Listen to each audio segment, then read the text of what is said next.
Behind these walls once stood one of the most important buildings in all of medieval Devon. It wasn't a castle, it wasn't a royal palace, it was held by the Bishops of Exeter. Men who advised kings, held vast estates and went on to become some of the most powerful men in all of England. Join me and let's discover the story of the forgotten palace of Paignton. Most people think of Paignton as a Victorian seaside town, but for centuries before the first holidaymakers arrived, this was one of the most important ecclesiastical estates in Devon. Following the Norman conquest, the manor of Paignton became part of the extensive lands owned by the Bishops of Exeter. Over the following centuries, they transformed it into one of their principal residences and administrative centres.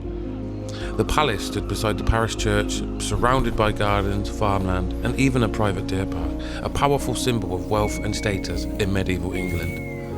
This wasn't simply just somewhere to stay. It was where estates were managed, disputes were settled, rents were collected and authority was exercised across a large part of Devon. The bishops also secured a market charter for Paignton in 1294, helping the settlement develop into a thriving medieval market town. Long before tourists came to the English Riviera, this was already a place of influence, administration and power. There was one particularly impressive bishop who went on to transform this place entirely. His name was Walter de Stapleton. Few visitors realised that one of the most powerful men in 14th century England almost certainly walked these grounds. As one of the king's closest advisors, Stapleton found himself at the very centre of national politics during one of England's most turbulent periods.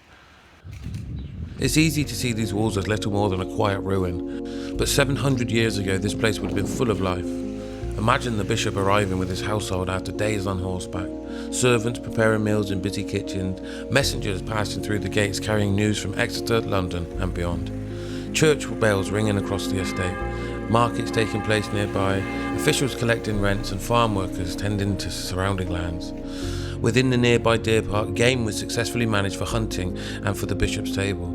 Although only fragments survive today, this was once a bustling residence and administrative centre that connected a small corner of Devon with events unfolding across medieval England.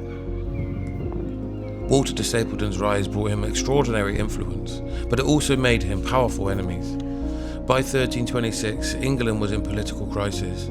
King Edward II was losing control of his kingdom. Queen Isabella and Roger Mortimer had invaded England to overthrow him. Because Stapleton remained loyal to the king, he became a target.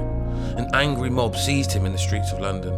He was dragged away and brutally murdered. His remarkable career ended hundreds of miles from the palace he had once called home. He was later buried in Exeter Cathedral, where his tomb can still be seen today. Yet the palace itself continued to serve the Bishops of Exeter for nearly 2 more centuries before gradually falling into decline after the Reformation. Today, these ruins are easy to overlook, yet they once stood at the centre of medieval power in Devon. The men who lived it advised kings, managed vast estates, influenced national politics, and helped shape the history of medieval England. Perhaps that's why places like this matter, because some of Britain's greatest stories aren't hidden inside famous castles or royal palaces. They're hidden in places we walk past every day, just waiting to be remembered. If you'd like to explore more forgotten places like this, subscribe for more stories from Britain's past. And why not join us for the upcoming Paignton Ghost Walk?